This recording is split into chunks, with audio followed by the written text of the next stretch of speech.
Welcome back, learners. Over to you, sir. Okay.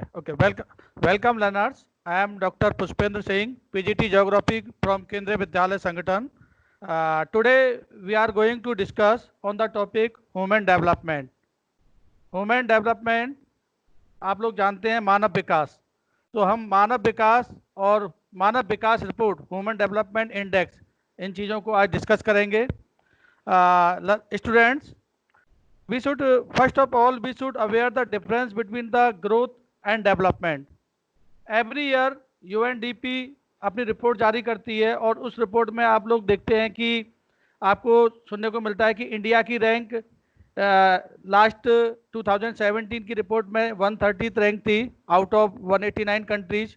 अब jump करके India 129 पे आ गया। इसका मतलब एक पायदान हम ऊपर आए ह्यूमन डेवलपमेंट के हिसाब से। बच्चों, जो मानव विकास है उसको मापने का जो तरीका है, हम कहते हैं कि कोई देश डेवलप है, कोई देश अनडेवलप है। केवल इकोनॉमिक आधार पर, आर्थिक आधार पर किसी देश को हम डेवलप या अनडेवलप नहीं कह सकते। डेवलप और अनडेवलप का जो मेजरमेंट होता है, इकोनॉमिक एस्पेक्ट के साथ साथ उसमें सोशल एस्पेक्ट का भी समावेश होता है।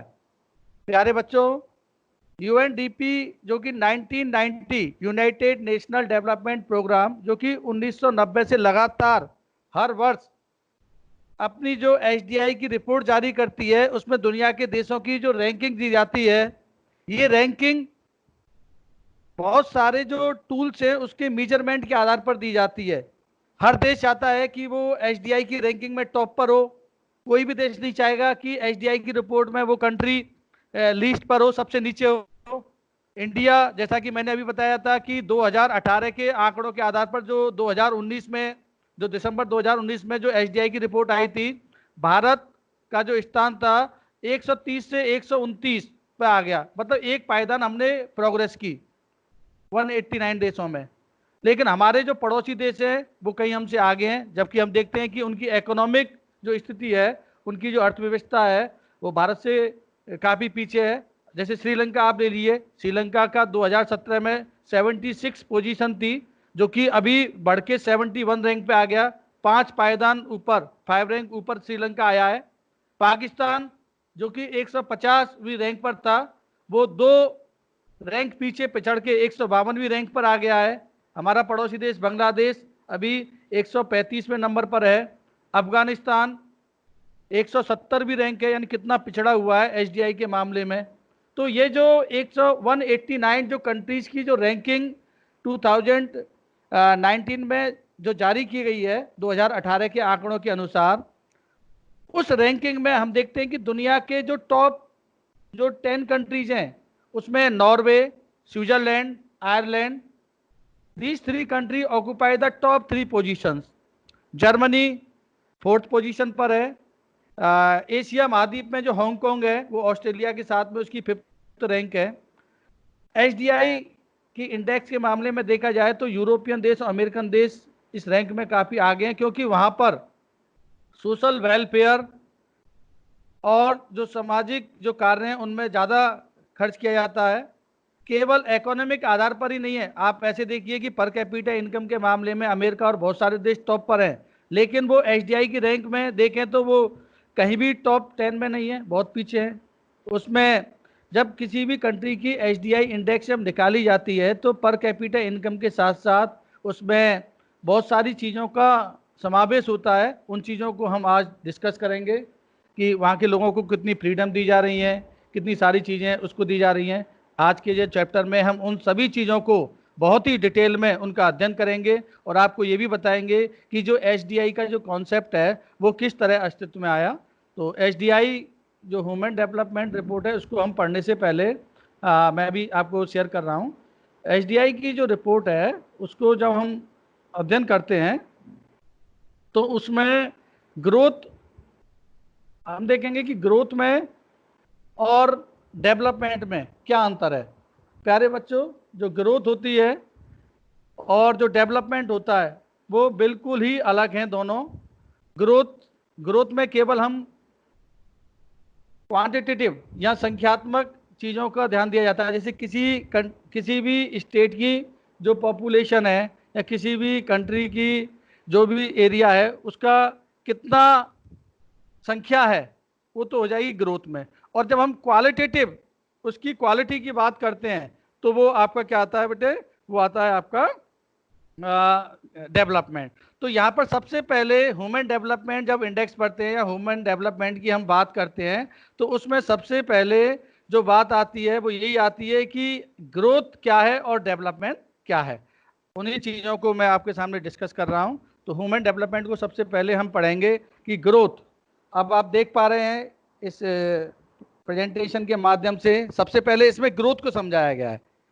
Growth it is the quantitative, जो संख्यात्मक मान होता है किसी भी चीज की, जो वैल्यू होती है क्वांटिटेटिव, वो ग्रोथ कहलाती है। ग्रोथ हम वृद्धि को कहते हैं। एंड वैल्यू न्यूट्रल, इसमें वैल्यू नहीं आती। इट मे बी पॉजिटिव और नेगेटिव। जो ग्रोथ है वो पॉजिटिव भी हो सकती है, वो नेगेटिव भी हो सकती है। इससे पहले जो मैंने आपको इसी चैनल के माध्यम से जो क्लास ली थी उसमें पॉपुलेशन के बारे में बताया था। और जब हम इंडिया की पॉपुलेशन का अध्ययन कर रहे थे तो मैंने आपको बताया था कि 1921 में जब सेंसस हुई थी तो उसमें जो ग्रोथ थी वो माइनस हो गई। जो पॉपुलेशन की ग्रोथ थी वो माइनस हो गई, जिसको ग्रेट डिवाइडिंग ईयर कहते हैं। तो ग्रोथ पॉजिटिव भी हो सकती है, जब संख्याएं बढ़ रही हैं तो वो पॉजिटिव हो गई, और जब संख्या कम हो रही है तो वो नेगेटिव ग्रोथ हो गई। और एग्जाम्पल के लिए किसी भी जगह की जो डेंसिटी ऑफ पॉपुलेशन है, वो पॉपुलेशन की डेंसिटी बढ़ती जा रही है। आपको पता है कि 2001 के जो जनगणना के जो डेटाज आए थे उसमें वेस्ट बंगाल डेंसिटी के हिसाब से सब पे टॉप पर था। लेकिन जब 2011 की जनगणना हुई, सेंसस हुई, उस सेंसस में देखा गया कि डेंसिटी के मामले में बिहार टॉप पे आ गया। तो जो ग्रोथ है वो पॉजिटिव हो गई। कहीं की पॉपुलेशन 1 लाख थी उस शहर की और 2 लाख हो गई तो पॉजिटिव ग्रोथ हो गई। और किसी जगह की जो पॉपुलेशन कम हो जाती है तो उसको नेगेटिव ग्रोथ कहेंगे। तो ग्रोथ पॉजिटिव भी हो सकती है और ग्रोथ नेगेटिव भी हो सकती है, और इसमें मूल्यों का कोई योगदान नहीं दिया जा सकता। किसी शहर की आबादी जैसा कि मैंने अभी बताया 10 लाख थी और 10 लाख से बढ़ के वो 15 लाख हो गई, तो ग्रोथ हुई है उस शहर में। अगर उस सिटी में स्कूल, हॉस्पिटल्स, रोड, लोगों को ड्रिंकिंग वाटर अवेलेबल नहीं है, पॉल्यूशन की प्रॉब्लम है, तो उस शहर का डेवलपमेंट नहीं हुआ। वहाँ केवल क्या हुई है, ग्रोथ हुई है। अब हम इसी क्रम में डेवलपमेंट को पढ़ेंगे। डेवलपमेंट जो कि हम विकास जिसको हिंदी में कहते हैं, ये क्वालिटेटिव चेंज आता है। क्वालिटेटिव मतलब मूल्यों में चेंज, क्वालिटी में चेंज आता है। डेवलपमेंट हमेशा पॉजिटिव होता है। हम कोई ना कोई चीज़ें, नई चीज़ें जुड़ती जाती हैं, अच्छी चीज़ें आती जाती हैं, ये हमेशा पॉजिटिव होगा। In addition to the present condition, जो भी प्रेजेंट कंडीशन आज से है उसके बाद में नेक्स्ट नई दिन हम कुछ ना कुछ चीज़ सीखते हैं, तो मतलब हम कहते हैं कि डेवलपमेंट हो रहा है। एक बच्चे का डेवलपमेंट हो रहा है, उसका वेट बढ़ रहा है, उसकी नॉलेज बढ़ रही है, समाज को या अपने आसपास के एनवायरनमेंट को समझने की समझ बढ़ रही है उसमें, तो वो क्या हो रहा है, डेवलपमेंट होता है। एग्जाम्पल यहाँ पर कैपिटा इनकम का दिया गया है, फैसिलिटीज का दिया गया है। तो किसी परिवार की जो प्रति व्यक्ति आय है वो बड़ी है या वहाँ फैसिलिटीज बड़ी हैं।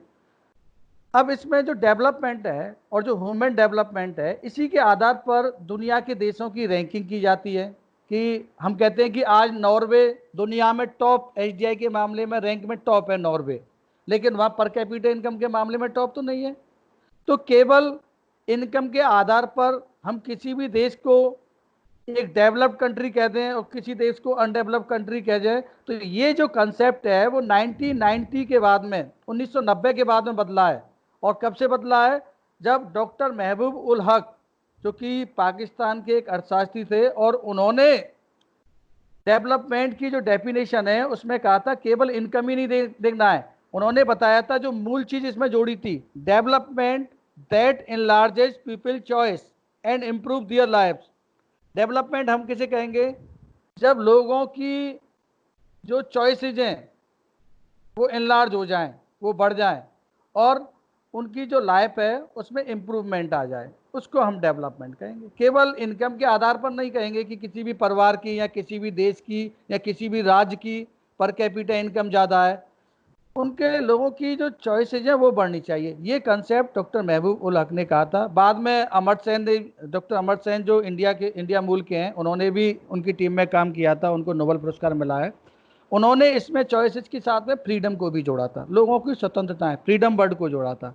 अब देखिए, जो डेवलपमेंट का जो कॉन्सेप्ट है, इसका जो डेफिनेशन है वो लगातार चेंज होती जा रही है। पहले हम केवल इनकम के आधार पर कर रहे थे, अब इसमें चॉइसेज आ गई। इसके बाद में अब अमर्त्य सेन जी ने कह दिया कि इसमें क्या आनी चाहिए, फ्रीडम्स भी आनी चाहिए।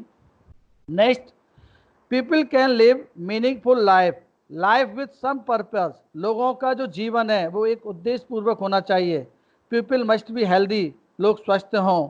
डेवलप दियर टैलेंट, वो अपने जो टैलेंट को, अपनी जो विशेषताएं, उनको डेवलप कर सकें, आगे बढ़ा सकें। जैसा कि आपकी जो बुक है NIOS की, उस बुक में एक डायग्राम भी दिया गया, और NCERT की जो बुक है जो CBSE में चलती है, उसमें मीनिंगफुल लाइफ के बारे में एक एग्जाम्पल, बड़ा अच्छा एग्जाम्पल दिया है, जो मैं आपके सामने अभी शेयर करना चाहूँगा। मैं बताऊँगा कि एक जब प्रिजनर से पूछा जाता है, जो जेल में एक कैदी है, कि तुम्हारा एम क्या है, तुम अगले साल कहाँ होगे, तो वो कैदी कह रहा है या तो मैं जेल में ही होऊंगा या मार दिया जाऊंगा पुलिस के द्वारा। तो उसकी लाइफ का ये एम रहा।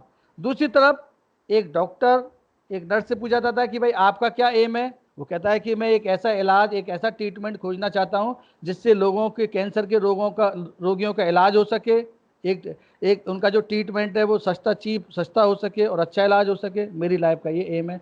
तो हर व्यक्ति का जो एम है वो मीनिंगफुल होना चाहिए, तभी हम कहेंगे कि उसका क्या हो रहा है, डेवलपमेंट हो रहा है।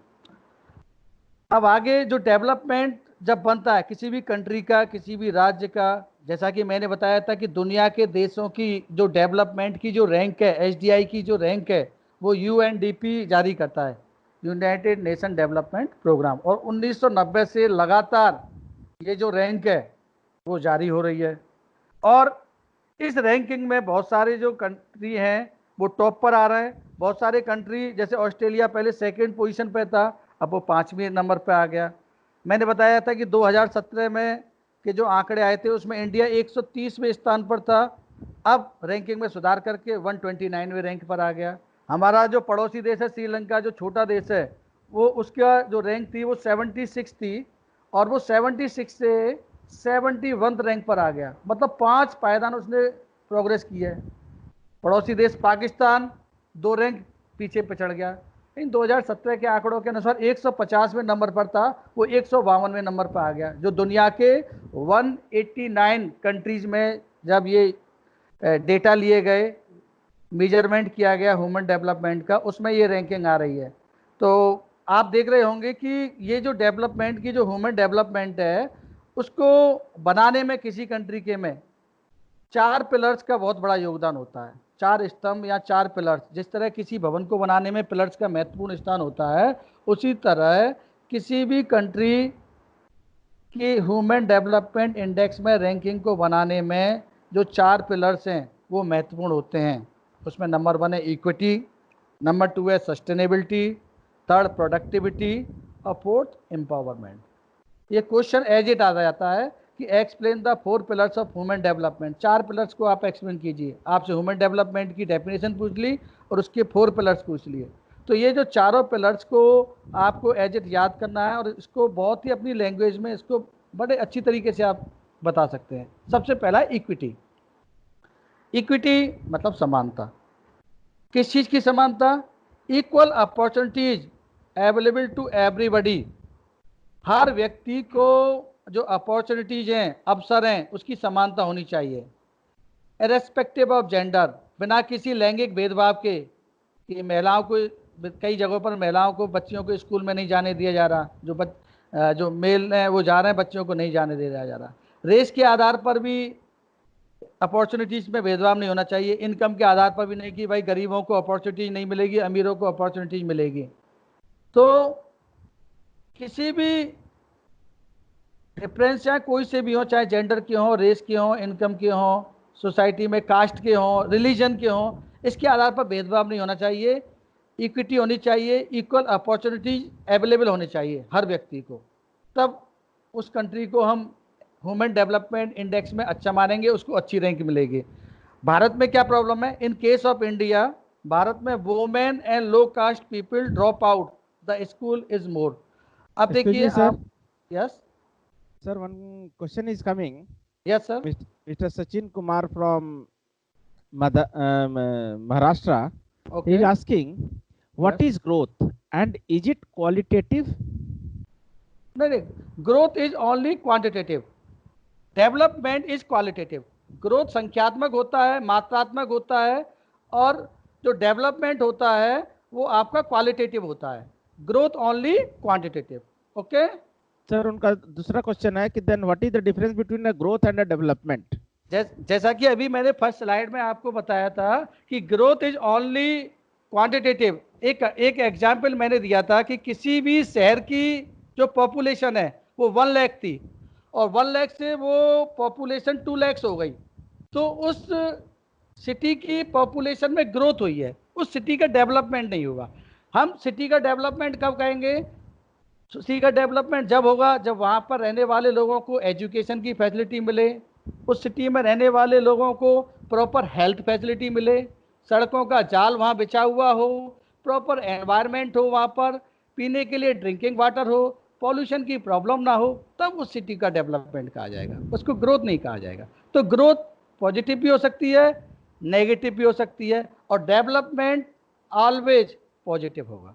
ओके और हर पल उसमें कुछ ना कुछ चीज़ें क्या होती रहती हैं, ऐड ऑन होती रहती हैं डेवलपमेंट में। आई थिंक शायद क्वेरी उनकी सेटिस्फाई हो गई होगी, रिजॉल्व हो गई होगी। Okay welcome sir. तो ये एक फर्स्ट पिलर है जो ह्यूमन डेवलपमेंट का, वो है इक्विटी। जैसा कि मैंने बताया था अभी, इक्विटी मतलब समानता, हर एक के लिए समान अवसर होने चाहिए। और भारत में क्या प्रॉब्लम है जो देखी जा रही है, इंडिया में जो मेनली जो विलेज एरियाज हैं वहाँ पर वोमेन और जो लो कास्ट के जो पीपल हैं, अगर स्कूलों की जब हम डेटा लेते हैं तो जो ड्रॉप आउट हो रहे हैं, स्कूल जो छोड़ने वाले जो बच्चों की संख्या है, उसमें महिलाओं की संख्या ज़्यादा है या लो कास्ट के लोगों की संख्या ज़्यादा है। उसके बहुत सारे रीजन हो सकते हैं कि वुमेन्स की जल्दी शादी कर दी जाती है ग्रामीण इलाकों में, या सेफ्टी या सिक्योरिटी की वजह से जो पेरेंट्स हैं वो बच्चियों को आगे स्कूल में नहीं पढ़ाना चाहते, या लो कास्ट के लोगों की अपनी कई समस्याएं हो सकती हैं। तो ये ह्यूमन डेवलपमेंट इंडेक्स में हमें टॉप पर आने में बाधा है। यदि जेंडर के आधार पर इनइक्वालिटी रही तो भारत एचडीआई के मामले में जो हम कहते हैं कि हम और अच्छी पायदान पर आए या और अच्छी रैंक लाएं, तो ये हमें क्या कहाँ ले जाएगा, पीछे ले जाएगा रैंकिंग के हिसाब से। जैसा कि हम देख पा रहे हैं कि पाकिस्तान 150 से 152वीं रैंक पर चला गया, इंडिया 130 से 129वीं रैंक पर आया है, मतलब एक पायदान हम पॉजिटिव आए। तो हम चाहेंगे कि हम पॉजिटिव रहे, हम आगे हमारी रैंक अच्छी आए। हमारा जो लक्ष्य है वो टॉप वेरी हाई रैंकिंग वाले कंट्रीज में होना चाहिए, ना कि लो कैटेगरी में हम आना चाहेंगे। नेक्स्ट जो पिलर्स है जो किसी भी देश की जो ह्यूमन डेवलपमेंट को बनाने में, वो है सस्टेनेबिलिटी का। सस्टेनेबिलिटी मतलब सततता, कंटिन्यूटी, सबको बराबर समान रूप से होनी चाहिए, और उसमें डिफरेंस नहीं होना चाहिए कि कास्ट के आधार पर, जेंडर के आधार पर कोई भी डिफरेंस नहीं होना चाहिए। और किसी भी कंट्री में अगर ये जेंडर के आधार पर इनइक्वलिटी है या लिंग के आधार पर जो असमानता है, तो वो जो कंट्री है, वो देश है, वो ह्यूमन डेवलपमेंट के मामले में पिछड़ा हुआ होगा। ये हमने अभी डिस्कस किया था। नेक्स्ट जो इंपॉर्टेंट जो पिलर है ह्यूमन डेवलपमेंट का, वो है सस्टेनेबिलिटी। सस्टेनेबिलिटी सस्टेनेबिलिटी का मतलब है सततता। Sustainability continuity in ability of resources, जो संसाधन है वो कंटिन्यूस रूप से सभी को अवेलेबल होने चाहिए समान रूप से। ये नहीं कि आज की जो पीढ़ी है वो इन संसाधनों का यूज कर पाए और जो अन्य आने वाली पीढ़ी है उनको ये संसाधन नहीं मिले। फॉर एग्जाम्पल के लिए जो ड्रिंकिंग वाटर है, जो शुद्ध पानी है, जो पीने के लिए आज की पीढ़ी के लिए उपलब्ध है, और हम अगर इसी तरह से पॉल्यूशन करते रहे, वाटर पॉल्यूशन होता रहा, तो आने वाली पीढ़ी के लिए ये जो प्योर एयर, प्योर वाटर है वो अवेलेबल नहीं हो पाएगा। तो जो अपॉर्चुनिटी है जो है, या जो ये सारी चीज़ें संसाधन है, वो लगातार लोगों को मिलती रहे, इसकी कंटिन्यूटी रहे, ये भी एक पिलर्स है ह्यूमन डेवलपमेंट का। थर्ड जो पिलर है, तीसरी जो मुख्य स्तंभ है, इट इज प्रोडक्टिविटी। प्रोडक्टिविटी मतलब उत्पादकता। Productivity in term of labour productivity, it should be constantly enriched. कोई भी जो उत्पादकता है वो अपने आप नहीं आ पाती। उसके लिए, उत्पादकता के लिए हमें बहुत सारी चीज़ें इनपुट करनी पड़ती हैं। फॉर एग्जाम्पल के लिए आप देखिए, भारत की जनसंख्या का बहुत सारा जो एज ग्रुप है वो प्रोडक्टिव एज ग्रुप है। अब उस एज ग्रुप को हम नॉलेज दें, शिक्षित करें, उसको एजुकेशन दें, उनमें स्किल्ड या कौशल का विकास करें, तब वो हमारे लिए प्रोडक्टिव बन पाएंगे, हमारे देश के लिए रिसोर्स बन पाएंगे, संसाधन बन पाएंगे। और ये जो प्रोडक्टिविटी है, it should be constantly enrich, लगातार उसमें क्या होनी चाहिए, इनरिचमेंट होना चाहिए, प्रोडक्टिविटी बढ़ती रहनी चाहिए। अगर जनसंख्या का बहुत सारा हिस्सा बीमारियों से ग्रसित है, या वो लोग, उनको लिए प्रॉपर न्यूट्रिशन फूड नहीं मिल पाया है, या उन लोगों को एजुकेशन नहीं मिल पाई है, या उन लोगों को स्किल की या कोई नॉलेज नहीं है, तो वो प्रोडक्टिव नहीं रहेंगे। उनकी प्रोडक्टिविटी बढ़ानी है, तो इसलिए बहुत सारा जो बजट है कई देशों में, इस प्रोडक्टिविटी को बढ़ाने के लिए हमारे देश में स्कूल खोले जा रहे हैं, हॉस्पिटल खोले जा रहे हैं, उन लोगों को वैक्सीनेशन किया जाता है ताकि आगे चल के वो बीमारियों के शिकार ना हो। और जो अंतिम और जो लास्ट जो पिलर है वह एम्पावरमेंट। आप लोगों ने वुमेन एम्पावरमेंट तो सुना होगा, महिला सशक्तिकरण। यहाँ केवल महिला सशक्तिकरण नहीं है, यहाँ पर ह्यूमन डेवलपमेंट बनाने के लिए उस कंट्री में या उस स्टेट में या उस एरिया में जिसकी हमें ह्यूमन डेवलपमेंट की इंडेक्स निकालनी है, वहाँ के सभी लोगों का एम्पावरमेंट होना चाहिए, सशक्तिकरण होना चाहिए। To have power to make decision, वो अपने निर्णय सही तरीके से ले सकें। Increasing freedom and capability, good governance and government policies, ये सारी चीज़ें उस क्षेत्र में रहने वाले लोगों को एम्पावर बनाती हैं, सशक्त बनाती हैं, और वो देश ह्यूमन डेवलपमेंट के मामले में अच्छी रैंक पर आ जाता है। आपके सामने एग्जाम्पल है नॉर्वे का, स्विट्ज़रलैंड का, जर्मनी का। ये सारे जो कंट्रीज हैं, इन कंट्रीज में ये जो चीज़ें जो अभी डिस्कस की हैं वो बहुत ही अच्छी तरह से वहाँ के लोगों को वो चीज़ें अवेलेबल हैं, उपलब्ध हैं, और वो देश ह्यूमन डेवलपमेंट के मामले में टॉप पर है।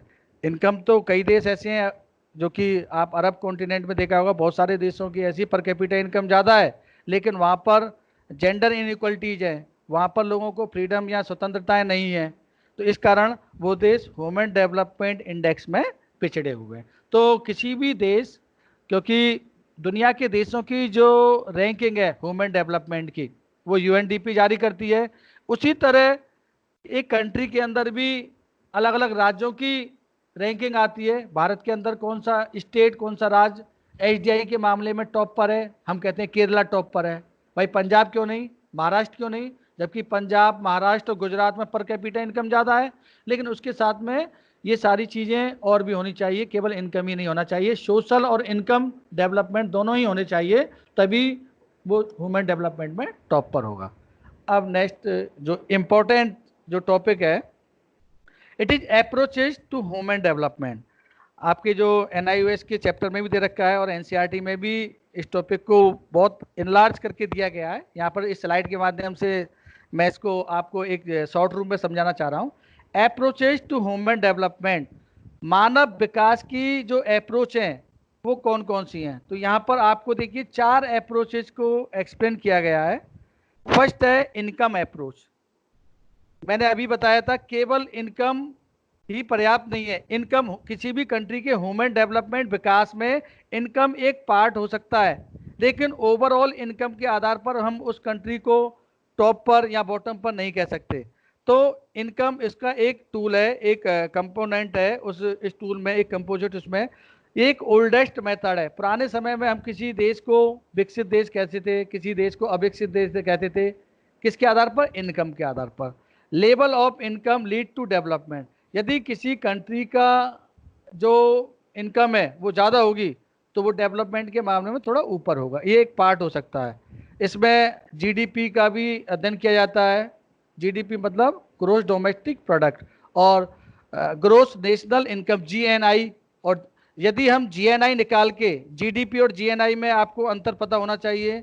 जब किसी कंट्री के अंदर जितने प्राइमरी सेक्टर, सेकेंडरी सेक्टर और टर्सरी सेक्टर से जो भी इनकम होती है वो जीडीपी में आती है, ग्रॉस डोमेस्टिक प्रोडक्ट में आती है। यदि बाहर जो लोग गए हैं और वहाँ से जो इनकम करके हमारी कंट्रीज में भेज रहे हैं उसको भी हम ऐड कर लें तो वो GNI हो जाता है, ग्रोस नेशनल इनकम हो जाता है। यदि ग्रोस नेशनल इनकम में टोटल पॉपुलेशन का हम डिवाइड कर दें तो पर कैपिटा इनकम हो जाती है, और जिस कंट्री के लोगों की पर कैपिटा इनकम अधिक है तो इनके, इसका मतलब उन लोगों के पास में चॉइसेस ज़्यादा हैं, उन लोगों के पास में थोड़ी फ्रीडम भी है। तो इनकम एक कंपोनेंट है, एक पार्ट है किसका, ह्यूमन डेवलपमेंट का। तो ये इनकम अप्रोच है जो कि एक पुरानी अप्रोच थी। दूसरी जो अप्रोच जो ह्यूमन डेवलपमेंट में जोड़ी गई है वो है वेलफेयर अप्रोच। वेलफेयर का मतलब है कि कोई स्टेट, कोई भी राज्य, कोई भी देश लोगों के वेलफेयर या कल्याण के लिए, उनकी भलाई के लिए कितना एक्सपेंडिचर कर रहा है, कितना खर्च कर रहा है। आपने देखा होगा कई कंट्री में सोशल या वेलफेयर पर बहुत ज़्यादा एक्सपेंडिचर होता है, और कई देश ऐसे हैं जो पैसा को केवल सेना में या राजस्व को केवल अन्य चीज़ों में खर्च कर रहे हैं। हमारे पड़ोसी देश पाकिस्तान में देखिए कि बहुत सारे देशों से वो पैसा कंट्रीज से उधार लेते हैं और उससे हथियार खरीद रहे हैं। नहीं, ऐसा नहीं होना चाहिए। कोई कंट्री जितना ज़्यादा पैसा, जितना ज़्यादा एक्सपेंडिचर वेलफेयर पर खर्च करेगा, वो कंट्री ह्यूमन डेवलपमेंट में टॉप पर होगा। कि वो देश एजुकेशन पर कितना खर्च कर रहा है, एजुकेशन सेक्टर पर, हेल्थ सेक्टर पर, अन्य जो एनिमिटीज़ हैं, वाटर फैसिलिटीज़ है, रोड है, पब्लिक ट्रांसपोर्ट है, इन चीज़ों पर कितना खर्चा हो रहा है। सोशल सिक्योरिटीज़ हैं, आपने देखा होगा कि कई स्टेट जो वृद्धावस्था पेंशन दे रहे हैं, अपने जितने भी स्टेट में 60 ईयर हैं उससे ऊपर के जो लोग हैं उनको पेंशन दी जा रही है, फूड सिक्योरिटी दी जा रही है। अभी इंडिया में हेल्थ की बात आई थी, अभी हेल्थ प्रॉब्लम चल रही है, तो हेल्थ पर कितना ज़्यादा पैसा खर्च हो रहा है। तो जो देश जितना ज़्यादा इन चीज़ों पर खर्च करेगा, एचडीआई या ह्यूमन डेवलपमेंट के मामले में वो देश टॉप पर होगा। तो ये अप्रोच जो वेलफेयर अप्रोच है ये भी एक महत्वपूर्ण है। Income approach number 2, welfare approach. तीसरी जो अप्रोच है ह्यूमन डेवलपमेंट में वो है basic need approach. Basic need मतलब मूलभूत आवश्यकता है। अभी तक तो आपने सुना होगा कि 3 ही बेसिक नीड होती हैं, रोटी, कपड़ा और मकान। नहीं, ये 3 ही नहीं है, केवल क्लॉथ, शेल्टर और फूड ही नहीं है। 6 बेसिक नीड डिफाइन की गई हैं। इंटरनेशनल लेबर ऑर्गेनाइजेशन जो ILO है, उन्होंने 6 बेसिक नीड की, ये जो 6 मूलभूत आवश्यकताएं हैं वो पूरी होनी चाहिए लोगों की। वो 6 मूलभूत आवश्यकताएं कौन कौन सी हैं? नंबर 1 हेल्थ, नंबर 2 एजुकेशन, यानी उनको लोगों को पर्याप्त हेल्थ मिले, उनको एजुकेशन के पर्याप्त अवसर मिलें। नंबर 3 फूड, उनको खाना उपलब्ध हो। फूड सिक्योरिटी बिल इंडिया में पास हुआ है, बहुत सारे मिड डे मील के द्वारा स्कूलों में भोजन दिया जा रहा है लोगों को। BPL जो कार्ड धारक हैं, अन्य लोग हैं, उनको भी जो फूड है वो अवेलेबल कराया जा रहा है। ये भी बेसिक नीड है। नंबर 4 वाटर सप्लाई, लोगों के लिए प्रॉपर जो ड्रिंकिंग वाटर है वो अवेलेबल हो सके। सैनिटेशन, स्वच्छता हो। अभी स्वच्छ भारत मिशन को भी इसमें हम लेंगे जब इंडिया की बात आएगी। अभी तो हम वर्ल्ड लेवल पर ह्यूमन डेवलपमेंट की बात कर रहे हैं। यदि इंडिया में हम देखेंगे तो सैनिटेशन में स्वच्छ भारत मिशन जो भारत में शुरू हुआ है उसका बहुत बड़ा योगदान है ह्यूमन डेवलपमेंट में, इंडिया को आगे लाने में। और लास्ट जो इसकी जो बेसिक नीड है वह housing to be given importance. सभी लोगों को रहने के लिए घर होने चाहिए। आप देख रहे होंगे कि अब हाउसिंग सेक्टर पर सैनिटेशन, वाटर, फूड, एजुकेशन, ये जो 6 जो बेसिक नीड्स बताई गई है, इन 6 बेसिक नीड्स को पूरा करने में हमारा जो देश है वो लगा हुआ है, और हम लगातार प्रयास कर रहे हैं कि प्रत्येक व्यक्ति की ये जो 6 मूलभूत आवश्यकताएं हैं वो पूरी हों। तो ये तीसरा अप्रोच था, बेसिक नीड अप्रोच। और चौथी जो अप्रोच है ह्यूमन डेवलपमेंट में वो है कैपेबिलिटी अप्रोच। कैपेबिलिटी मतलब उनकी क्षमता बढ़ाना। ये जो अप्रोच है चौथी, एसोसिएट विद प्रोफेसर अमर सेन, जैसा कि मैंने बताया था, डॉक्टर महबूब उल हक जो कि पाकिस्तानी अर्थशास्त्री थे, उन्होंने ह्यूमन डेवलपमेंट की डेफिनेशन में जो इनलार्जेस्ट चॉइसेस की बात कही थी, और उनकी टीम में प्रोफेसर अमर सेन ने भी काम किया था।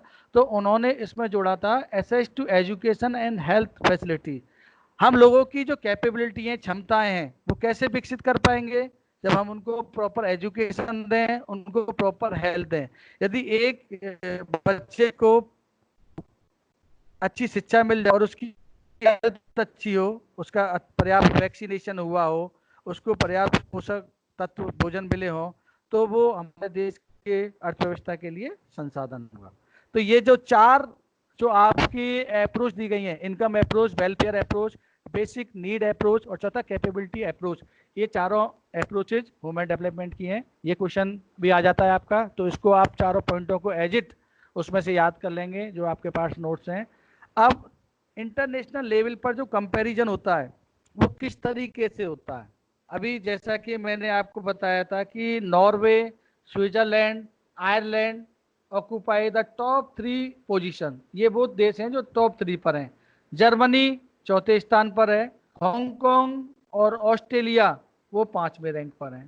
तो ये जो कंपैरिजन हम कर रहे हैं कि कौन सा देश टॉप पर है, नाइजर सबसे बॉटम पर है। जो अफ्रीका का देश नाइजर है वो 189 रैंक पर है, 189 रैंक पर है, सबसे नीचे है वो एचडीआई के मामले में। तो ये जो रैंकिंग की जाती है वो यूएनडीपी के द्वारा की जाती है, यूनाइटेड नेशनल डेवलपमेंट प्रोग्राम, और 1990 से लगातार ये कंपैरिजन पब्लिश होता है और हर कंट्री इसमें अपनी रैंक को सुधार करना चाहता है। अब देखिए इसमें बताया गया है size of the country and per capita income are not directly related to human development.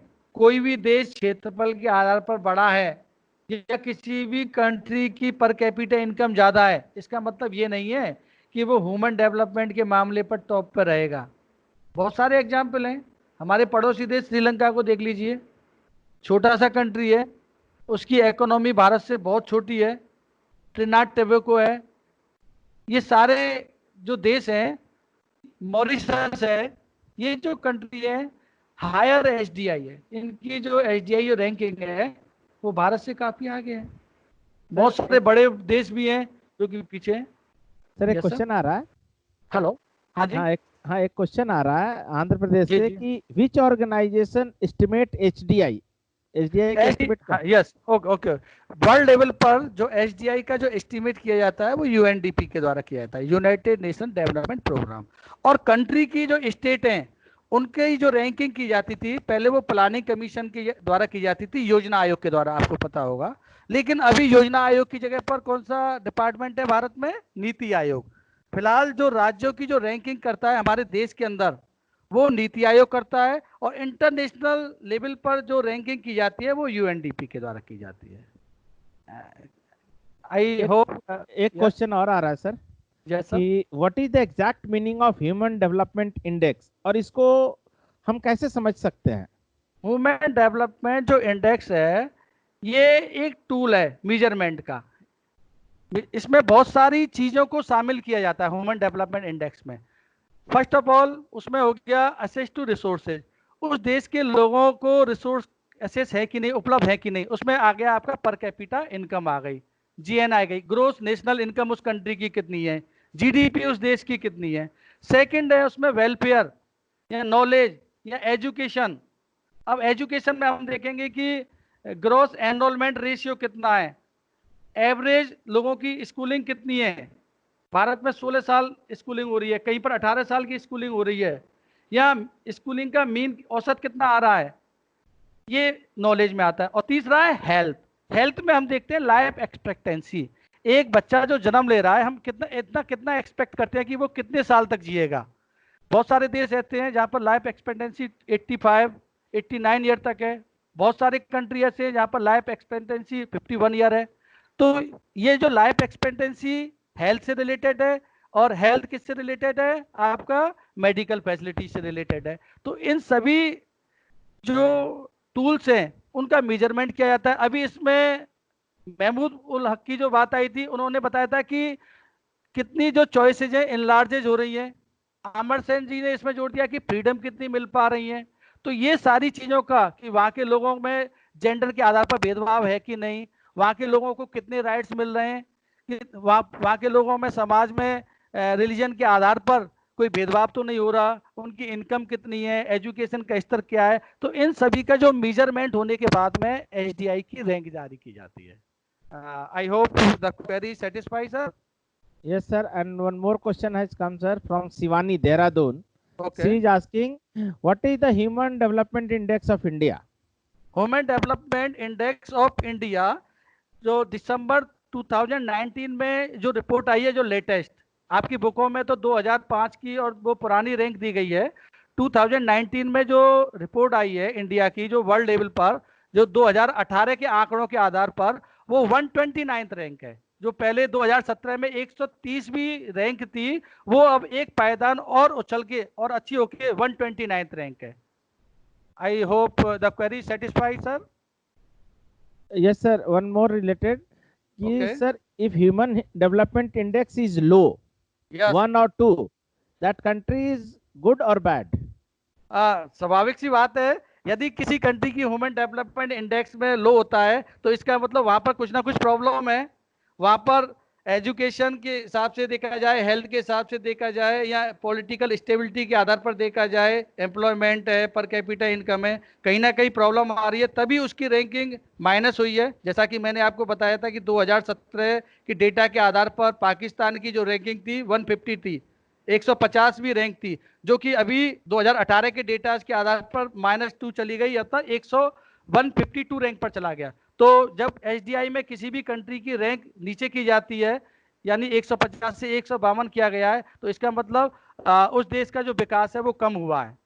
तो उस आधार पर उस कंट्री की इंटरनेशनल लेवल पर कई जगह पर आलोचनाओं का शिकार होना पड़ता है। और जो टॉप पर जो कंट्री होती हैं उनके एग्जाम्पल दिए जाते हैं, जैसे नॉर्वे का दिया जाता है जो टॉप पर है, स्विट्जरलैंड का है, आयरलैंड का है।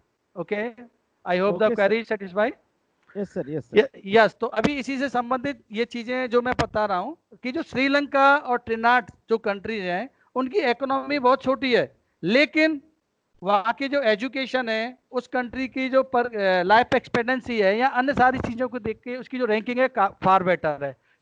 एचडीआई की जो रिपोर्ट जो 2019 में जो जारी हुई है 2018 के आंकड़ों के अनुसार, उसमें श्रीलंका की जो पोजीशन थी 76 से लेके 71 पर आ गई, यानी 189 कंट्रीज में श्रीलंका का स्थान जो 76वां था वो 71 स्थान पर आ गया, 5 रैंक टॉप पर आ गया। इसका मतलब वहाँ डेवलपमेंट अच्छा हो रहा है, और जो कंट्री पीछे जा रहे हैं इसका मतलब वहां पर कमी आ रही है। तो यूएनडीपी वर्ल्ड लेवल पर जो डेटाज हैं उसका एनालिसिस किया जाता है, और ये जो रिपोर्ट है वो जारी की जाती है। यहाँ आपके इसमें दिया गया है कि इस एचडीआई की रैंक के आधार पर दुनिया के देशों को 3 भागों में बांटा गया है।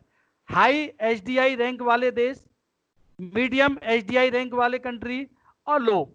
अब इसमें जो क्राइटेरिया दिया गया है, ये जो यस सर, एक और क्वेश्चन आ रहा है। अभिषेक तिवारी हैं फरीदाबाद से। ओके, वो पूछ रहे हैं कि इंडिया की लाइफ एक्सपेक्टेंसी कितनी है?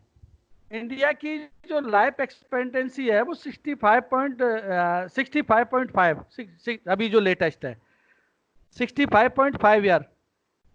और ये जो डेटा है वो घटते बढ़ते रहते हैं हर साल, ठीक है। पहले 62 ईयर थी, उसके बाद में उसमें और वृद्धि हुई है। तो इसका मतलब हमारे देश में जो मेडिकल फैसिलिटीज हैं उनका डेवलपमेंट हो रहा है। और बहुत सारे जो कंट्री ऐसे हैं जिसमें 82 है लाइफ एक्सपेक्टेंसी, कहीं पर 85 है। तो ये जो डेटा है वो हर रिपोर्ट में चेंज होता रहता है, ये फिक्स नहीं है कि 2017 में अलग थी, 16 में अलग थी, 2000 जो 11 के जो डेटाज हैं, सेंसस के डेटाज आए थे उसमें अलग थी। तो अभी जो भारत की जो नीति आयोग है उसके अनुसार जो लाइफ एक्सपेक्टेंसी है वो 65.5 ईयर बताई गई है, और नए जो डेटा आ रहे हैं उसमें ये चेंज भी हो रही है। अभी जो वर्ल्ड लेवल पर जो 3 रैंकिंग की गई है एचडीआई की, हाई एचडीआई रैंकिंग वाले जो कंट्रीज हैं उनकी 0.8 से ऊपर है। यहां मैं आपको बताना चाहूंगा कि जो एचडीआई की जो रैंकिंग की जाती है वो 0 से 1 के बीच में की जाती है, 0 to 1। 0 to 1 मतलब 0 के जो नजदीक है वो बॉटम के नजदीक है, वो लो एचडीआई रैंक वाले हैं, और जो 1 के नजदीक है हाई रैंकिंग वाले हैं। यहां पर आप देखेंगे कि जो हाई रैंकिंग में हम किसे लेंगे, 0.8 से लेके 1 के बीच में। जैसे नॉर्वे की जो एचडीआई इंडेक्स है वो 0.954 है, 0.954 मतलब 1 के नजदीक है, तो इसलिए वो टॉप पर है नॉर्वे। इसके बाद में हम सबसे नीचे की देश की बात करें जो नाइजर है, उसकी जो एचडीआई में जो इंडेक्स में जो इसकी वैल्यू आई है वो 0.377 आई है अभी 2019 के आंकड़ों के अनुसार। जो 2018 के डेटा के आधार पर जो बेस है। अभी जो नेक्स्ट आएगी 2019 के डेटा के आधार पर आएगी। तो इसमें ये नहीं है कि एक बार जो देश टॉप पे आ गया तो वो टॉप पर ही रहेगा, वो नीचे भी आ सकता है रैंकिंग में। जैसे कि मैंने पहले बताया था, ऑस्ट्रेलिया एक बार सेकंड रैंक पर था, अब वो 5वें नंबर पर चला गया, सेकंड नंबर पर स्विट्जरलैंड आ गया। तो ये जो रैंकिंग है वो चेंज होती रहेगी। 0.8 से लेके 1 के बीच में जो कंट्री हैं वो हाई HDI वाले हैं। 0.5 से लेके 0.799 मतलब 8 से कम है वो मीडियम में, और 0.5 से नीचे वाले हैं वो लो आधार पर है। इसकी जो रैंकिंग है, जो ये 3 किए गए, कहीं पर इसको 4 में भी बांटा गया है। इनको ये मत कहना कि ये केवल 3 ग्रुप में आपने डिवाइड किया है सर, तो ये 3 ही है। इनको भी सब डिवाइड करके इसको कई जो इकोनॉमिस्ट हैं, अर्थशास्त्री हैं या UNDP वाले हैं, वो इसको 4 भागों में भी बांट लेते हैं अपने शब्दार्थ के अनुसार। जैसे सबसे ऊपर ले लिया उन्होंने वेरी हाई रैंकिंग HDI वाले कंट्री, उसमें जैसे आप मैंने नॉर्वे का बता दिया। तो इसमें 0.801 से ऊपर वाले जितने भी कंट्रीज हैं, अभी 2019 के जो डेटा आए हैं, वेरी हाई में 62 कंट्रीज दिए गए हैं। फिर हाई HDI रैंकिंग वाले कंट्री जिसमें रैंकिंग होती है 0.799 से लेके 7 के बीच में, जैसे सर्बिया हो गया। फिर है मीडियम रैंकिंग वाले कंट्री 117 से 153 तक जो देश आते हैं जो रैंकिंग में, 0.699 से 0.557 ये मीडियम में आते हैं। इंडिया इसी रैंकिंग में आता है, 117 से लेके 153 के बीच में इंडिया 129 पर है, तो मीडियम में आ रहा है भारत। फिर लो HDI रैंक वाले कंट्री, तो ये 4 हो गए, वेरी हाई, हाई, मीडियम और लो। यहाँ पर इस स्लाइड के माध्यम से मैंने आपको 3 कैटेगरी बताई गई हैं, तो आप इसको 4 कैटेगरी में भी बांट सकते हैं अपनी सुविधा के अनुसार से, कि हाई में कितने हैं, मीडियम में कितने हैं और लो HDI वाले कंट्री कौन कौन से हैं। अब जो कंट्री हाई रैंकिंग में दिए गए, जैसे नॉर्वे है, स्विट्जरलैंड है, आइसलैंड है, ऑस्ट्रेलिया है, तो वो देश HDI में टॉप पर क्यों है, ऐसा क्या वहाँ हो रहा है, या जो कंट्री मीडियम में है उनकी क्या समानता है, क्या विशेषता है, या जो कंट्री लो इंडेक्स वाले हैं वहाँ पर क्या प्रॉब्लम है। इस स्लाइड के माध्यम से इसको दर्शाया गया है। जैसे नॉर्वे है, स्विट्जरलैंड है, आयरलैंड है, ऑस्ट्रेलिया है, जर्मनी है, ये जो हाई रैंकिंग वाले जो कंट्रीज हैं, यहाँ पर सभी देशों में लगभग एजुकेशन और health care are priorities for the government. यहाँ की सरकारों की जो प्राथमिकता है वो शिक्षा है और स्वास्थ्य है। शिक्षा और स्वास्थ्य पर बहुत ज़्यादा ध्यान दिया जाता है, और बहुत ज़्यादा जो एक्सपेंडिचर है, जो खर्चा है, वो इन चीज़ों पर होता है। इस कारण ये जो हाई रैंकिंग वाले देशों में ऐसा देखा गया है, और ये कंट्री टॉप पर हैं। अब जो मीडियम, हेलो, हाँ sir, yes sir, if you permit then we can go for a break for 5 minutes and then we will resume it. Okay sir. So dear learners, we will go for a break for 5 minutes and after that we will resume. Hope to see you after 5 minutes.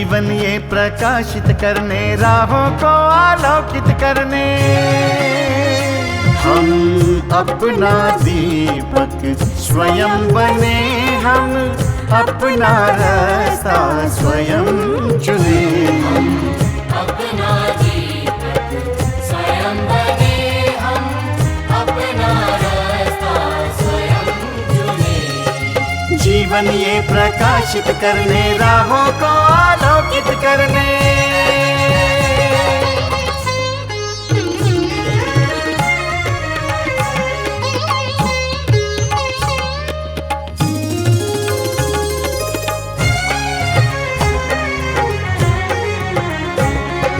धन साधन समय की सीमा से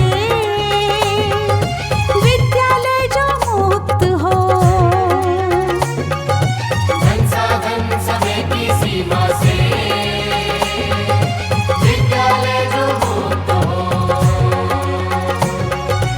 कभी पढ़े हम कहीं पढ़े, वे विषय की लोच से युक्त हो। कभी पढ़े हम कहीं पढ़े, वे विषय की लोच से युक्त हो। मित्रों हम उठे और जागे, मंजिल आने की ध्वनि सुने हम, अपना दीपक स्वयं बने हम, अपना रास्ता स्वयं चुने। जीवन ये प्रकाशित करने, राहों को आलोकित करने।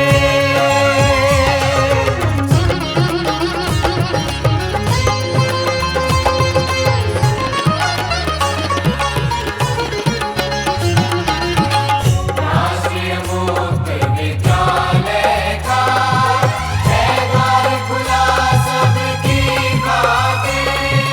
शिक्षा परीक्षा का अवसर एक बार ही क्यों मिलता फिर। शिक्षा और परीक्षा का अवसर एक बार ही क्यों मिलता फिर। दुनिया में इसके केंद्र बात, कोई मन चाहा केंद्र चुने हम, अपना दीपक स्वयं बने हम, अपना रास्ता स्वयं चुने। कोई मन चाहा केंद्र चुने हम, अपना दीपक स्वयं बने हम,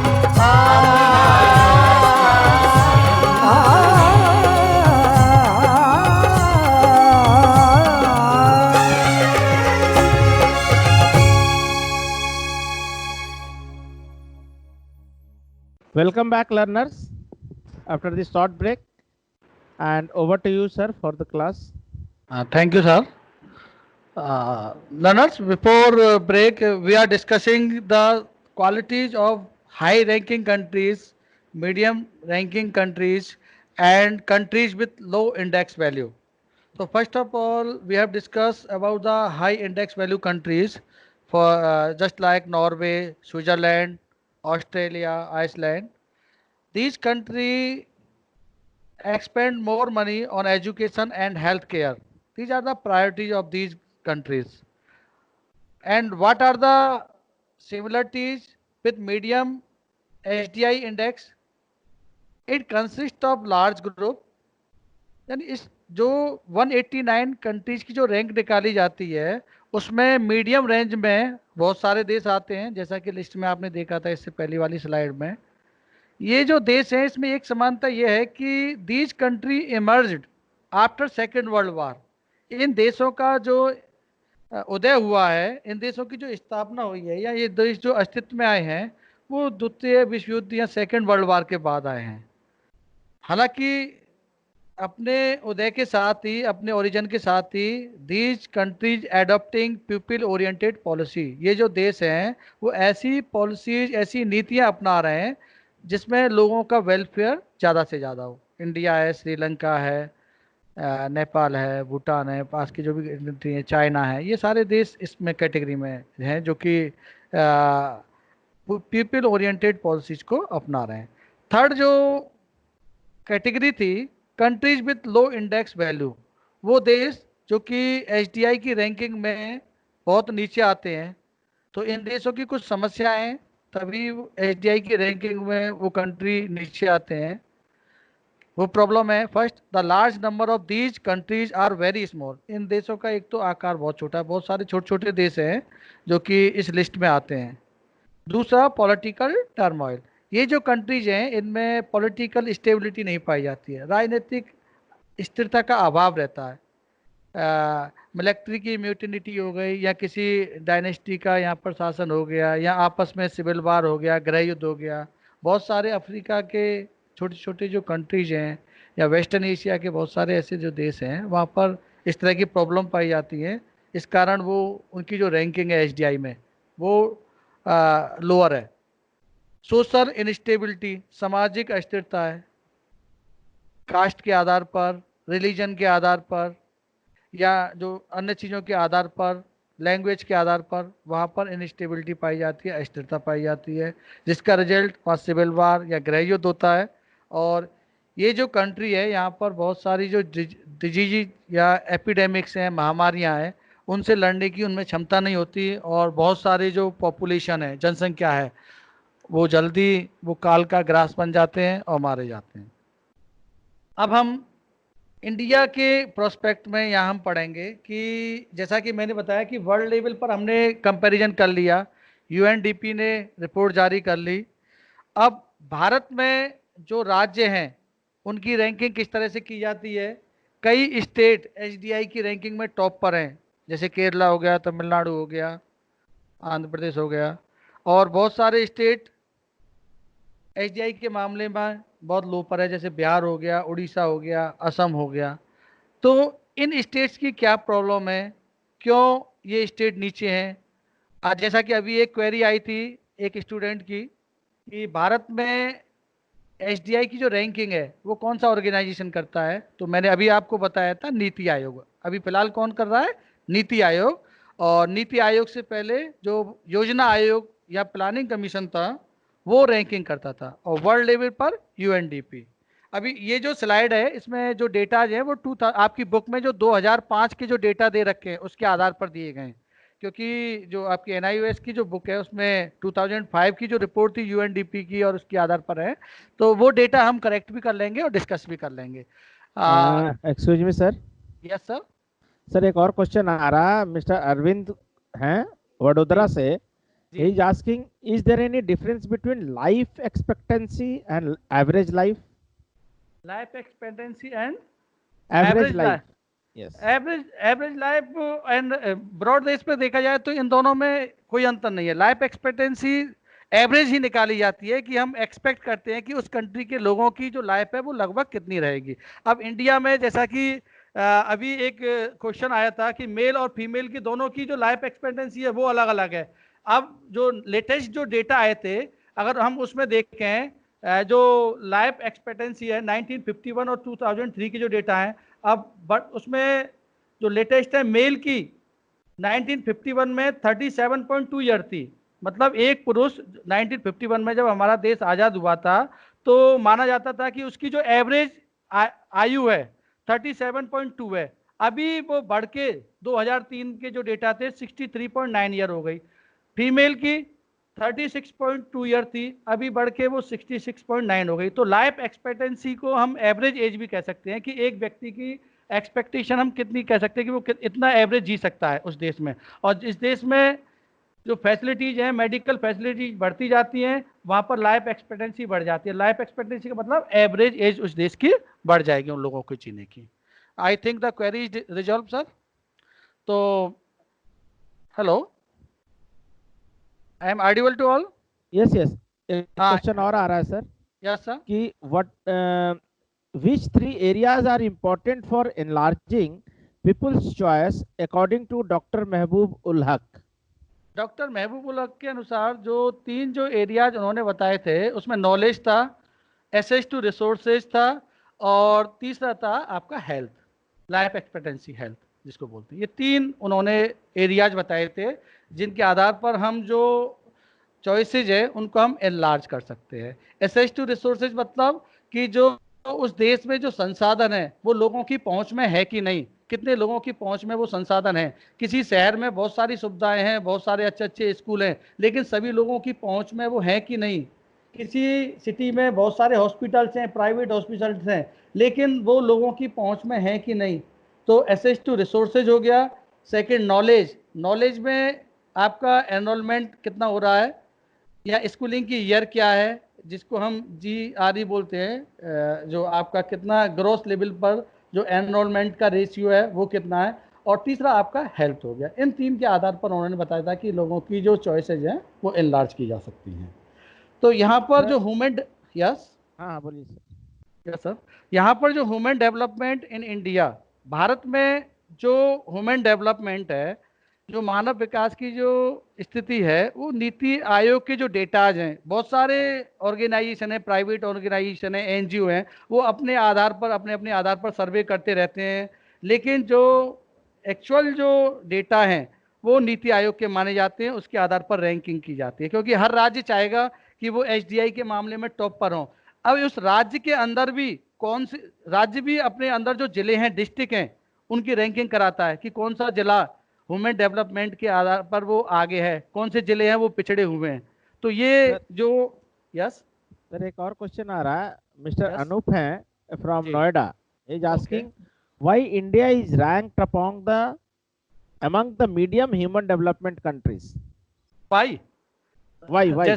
वाई तो Why? इसके बहुत सारे कॉजेज है कि इसमें देखिए कोई भी देश टॉप पर क्यों है, कोई भी देश मीडियम पर क्यों है और लो पर क्यों है। ये जो पैरामीटर बताए गए थे, जो अप्रोचेज बताई थी, उन सब के आधार पर रैंकिंग की जा रही है कि इंडिया में पर कैपिटा इनकम कितनी है, इंडिया में लाइफ एक्सपेक्टेंसी कितनी है, इंडिया के अंदर जो स्कूलिंग है उसकी एवरेज एज क्या है, कितने साल तक स्कूलिंग होती है, ड्रॉप आउट का रेशियो क्या है, एनरोलमेंट का रेशियो कितना है, हेल्थ फैसिलिटीज कितनी है, कितने जेंडर के आधार पर इनइक्वलिटीज है। अगर इन चीज़ों को शामिल करके, इन सारी चीज़ों को शामिल करके उस देश की रैंकिंग की जा रही है, और इसके आधार पर ही इंडिया की जो रैंकिंग है वो 129 नंबर पर आता है। और जैसा कि मैंने बताया था कि जो हाई रैंक है और मीडियम और लो रैंक, इन 3 कैटेगरीज में बांटा गया है, और उस कैटेगरी के आधार पर जो भारत का जो स्थान आता है वो मीडियम वाले में आता है, इसलिए वो मध्यम इंडेक्स या मीडियम इंडेक्स रैंकिंग में इंडिया है 129 पर। Okay, I thought the query is resolve sir. Yes. Yes, तो यही चीज इसी से रिलेटेड मैं बता रहा हूँ। वो तो इंडिया की उन्होंने पूछ ली। अब स्टेट की जो रैंकिंग है, जो नीति आयोग जो कर रहा है, या किसी भी स्टेट के अंदर जो जिलों की रैंकिंग की जा रही है, फॉर एग्जांपल के लिए आप हरियाणा में देखेंगे कि कई जिले टॉप पर हैं, गुड़गांव हो गया, रोहतक हो गया, कई जिले बहुत पिछड़े हुए हैं। हरियाणा में मेवात है, वो पिछड़ा हुआ है, मेवात वाला एरिया है। उत्तर प्रदेश के कई जिले हैं, नोएडा है आपका इधर की साइड में, गाजियाबाद हो गया, ये अच्छी, उस पर पर कैपिटा इनकम ज़्यादा है, या हॉस्पिटल की फैसिलिटी ज़्यादा है, या बहुत सारी चीज़ें यहाँ पर हैं। कई जिले हैं वो पिछड़े हुए हैं। तो स्टेट लेवल पर भी जो डिफरेंट डिस्ट्रिक्ट हैं उनकी रैंकिंग की जाती है। अब ये जो डिटर्मिनेशन हो रहा है रैंकिंग का, उसमें ये सारी चीज़ें शामिल होती हैं। जैसा कि अभी जो क्वेश्चन पूछा था कि इंडिया का मीडियम में क्यों है, तो इसमें lack of sensitivity the historical factor like colonisation, human development का जो कंपैरिजन हो रहा है, तो उसमें ये बहुत सारी चीज़ें शामिल की जाती हैं, और उसके बाद ही ह्यूमन डेवलपमेंट इंडेक्स की जो रिपोर्ट है वो जारी की जाती है। अब जब हम स्टेट के जो बहुत सारे जो स्टेट हैं इंडिया में, उसका कंपैरिजन करें, तो केरल टॉप पर आता है, और उसके बाद में तमिलनाडु, महाराष्ट्र, हरियाणा, ये वो स्टेट हैं जिसमें ह्यूमन डेवलपमेंट में जिनकी रैंकिंग हाई है।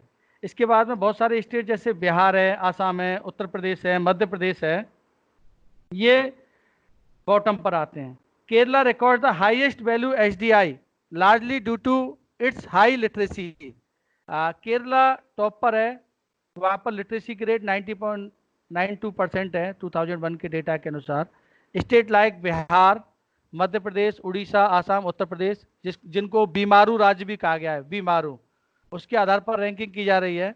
State showing higher total literacy rates, less gap between the male and female, male और फीमेल की लिटरेसी में कितना अंतर है ये देखा जाता है, तो इसके आधार पर भी रैंकिंग की जाती है। Next, population, environment and development. जो किसी भी कंट्री में जो पॉपुलेशन है, जो जनसंख्या है, उसका एनवायरनमेंट, पर्यावरण के साथ में भी डेवलपमेंट को जोड़ा गया है। ये एक नया कंसेप्ट है। किसी भी स्टेट का, किसी भी कंट्री का जब हम डेवलपमेंट इंडेक्स निकाल रहे हैं, तो उसमें एनवायरनमेंट के भी फिनोमेना को अब जोड़ा गया है। Human development is a complex concept use in social science. It is complex because for ages it was thought that development is a substantive concept, and once it is achieved, it will be address all the socio-culture and environmental ills of the society. Development has brought significant improvement in the quality of life. Quality of life भी देखी जाती है। यदि किसी place पर, किसी भी स्थान पर पॉल्यूशन की प्रॉब्लम है, वहाँ ड्रिंकिंग वाटर उपलब्ध नहीं है, तो वो जो एरिया है वो HDI की रैंकिंग में पिछड़ा हुआ माना जाएगा। वही स्थिति यूएनडीपी के द्वारा देखी जाती है। The UNDP in its human development report 1993 tried to amend some of the bias and prejudice which were interchanged in the concept of development। अब आगे देखिए, इसमें आपको बताया गया है people's participation and real security were the major issue in the human development report of 1993। कई जगह पर कितने सारे लोगों का उस देश के कंट्री के रिसोर्सेज में योगदान क्या है, उनका पार्टिसिपेशन क्या है, वो सारी चीज़ें, वहाँ कहीं भेदभाव तो नहीं है, ये सारी चीज़ें भी ह्यूमन डेवलपमेंट की इंडेक्स में मायने रखती हैं। कई जगह पर लोगों को फ्रीडम या स्वतंत्रताएं नहीं दी जा रही, जेंडर इनइक्वलिटीज़ हैं, सोशल इनइक्वलिटीज़ हैं, तो ये सारी चीज़ें उस कंट्री को ह्यूमन डेवलपमेंट की रैंकिंग में नीचे लाएंगी। अब लास्ट इसमें दे रखा है, लास्ट लाइन में आप देखेंगे, the civil society should work for building up opinion for reduction in the military expenditure, demobilization of arm forces, transition from defence to production of the basic goods. बहुत सारे देश, उन देशों की अगर हम उसकी खर्चे की बात करें तो वो डिफेंस पर, सेना पर, उस पर, हथियारों को खरीदने पर खर्च करते हैं। पब्लिक वेलफेयर में उनका जो परसेंटेज है एक्सपेंडिचर का वो बहुत ही कम होता है। तो ऐसे जो कंट्रीज हैं वो कंट्री HDI की रैंकिंग में लोअर स्थान पर या निचले स्थान पर या निचले पायदान पर पाए जाएंगे।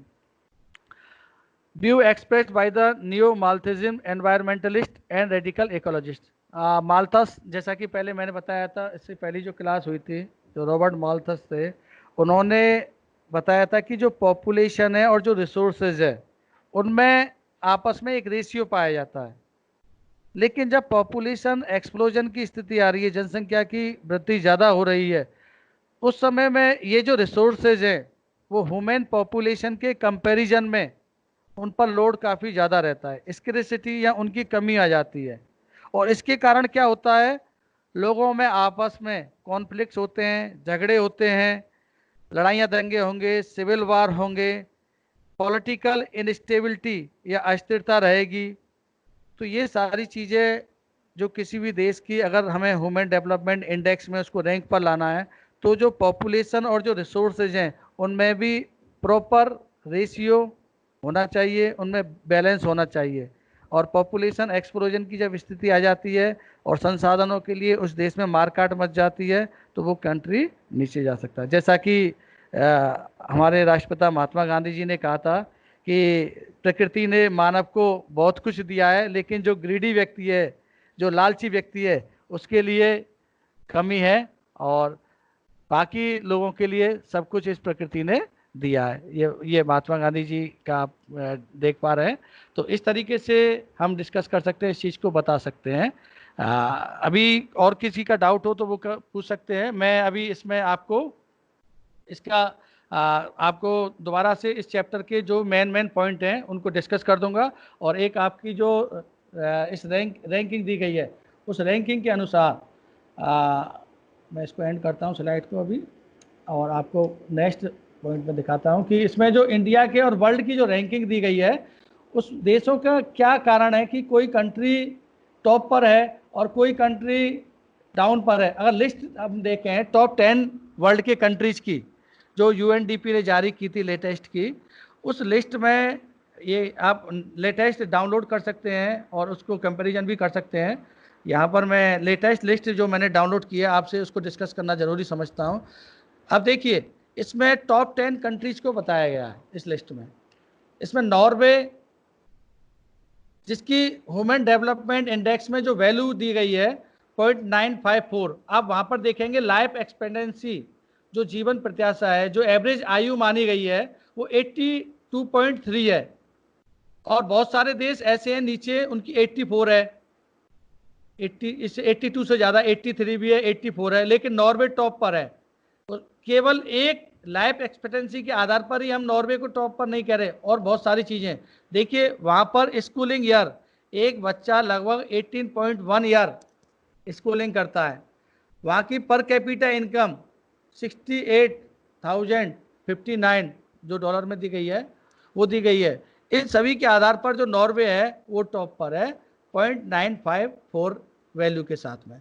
सेकंड जो कंट्री है जो एचडीआई के मामले में है वह है स्विट्जरलैंड। स्विट्जरलैंड 0.946 के साथ में वो सेकंड पर है। अब इसमें देखिए उसकी लाइफ एक्सपेक्टेंसी की यहाँ दी गई है लिस्ट में, इसकी स्कूलिंग की भी दी गई है, पर कैपिटा इनकम भी दी गया है। इन सब के आधार पर इनकी रैंकिंग की जाती है कि नॉर्वे टॉप पर आ रहा है, सेकंड नंबर पर स्विट्जरलैंड है, थर्ड नंबर पर आयरलैंड है, फिर जर्मनी है। तो इस तरीके से हम दुनिया के जो कंट्रीज हैं उनकी रैंकिंग करते हैं और यूएनडीपी ने 189 जो कंट्रीज हैं उनके डेटाज को कलेक्ट किया है और उसके आधार पर रैंकिंग की है इन देशों की। तो 189 सबसे नीचे जो लीस्ट जो कंट्री है, सबसे निचले पायदान पर है, वो नाइजर है। अब हम इंडिया की स्टेट की रैंकिंग देखें, इसी तरह आप लेटेस्ट डेटा आपको मिल जाएंगे, योजना आयोग की वेबसाइट पर भी मिल जाएंगे और वहाँ से इनको आप याद कर लेंगे। और ये जो लिस्ट है वो एवरी ईयर चेंज होती रहती है। अब हम इंडिया की जो स्टेट्स की बात करते हैं उसमें कौन से कंट्री टॉप पर हैं, कंट्री की जो स्टेट हैं, और आप देख पा रहे हैं इस लिस्ट में टॉप पर जो स्टेट है इंडिया का वो केरला है, 0.779 उसकी वैल्यू है। सेकंड पर यूनियन टेरिटरी चंडीगढ़ है 0.775 के साथ में जो ये मैप दिया गया है वो वर्ल्ड के कंट्री का दिया गया है, जो उस देश का इतना दिया है। अब इसमें देखें कि सबसे नीचे लास्ट में हमारे स्टेटों को भी 3 कैटेगरी में बांटा गया है। हाई ह्यूमन डेवलपमेंट इंडेक्स वाले स्टेट, फिर दे रखे मीडियम ह्यूमन डेवलपमेंट इंडेक्स वाले स्टेट, और सबसे नीचे दे रखा है जो लो ह्यूमन डेवलपमेंट इंडेक्स वाले स्टेट।